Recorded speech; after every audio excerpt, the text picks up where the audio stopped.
Emily sat by the window, gazing at the autumn leaves as they gently swirled in the wind. Her once vibrant world had grown quiet, and the memories of her past seemed to slip further away with each passing day. At 85, life had become a series of quiet moments, with the occasional visit from her grandchildren bringing joy to her heart. But today, something different stirred inside her, a letter that had been hidden away for decades.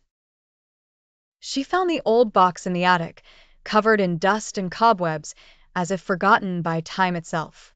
Inside was a bundle of letters tied together with a ribbon that had once been a bright red but had since faded into a dull pink.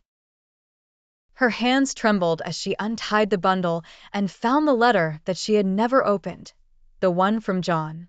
John had been her first love, the boy she met during the summer of 1952.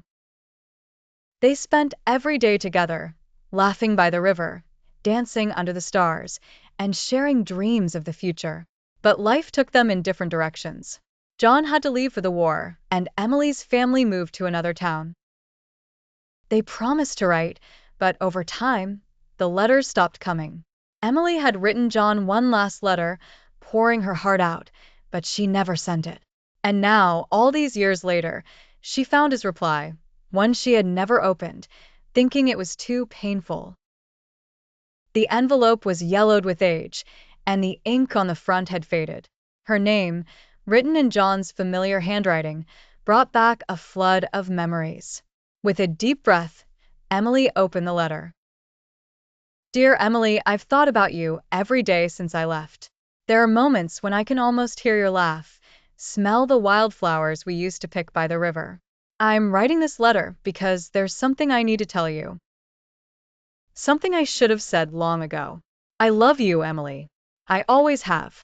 I don't know what the future holds, but I want you to know that no matter where life takes us, you'll always have a place in my heart. I've been sent to the front lines, and by the time you read this, I may not be able to write again. But if there's any chance for us to meet again, I'll be waiting for you by the river, under the oak tree, where we shared our first kiss. Yours always, John. Tears welled up in Emily's eyes as she read the words she had longed to hear for so many years. John had loved her, just as she had loved him. And now, though he was long gone, his words brought him back to life, if only for a moment.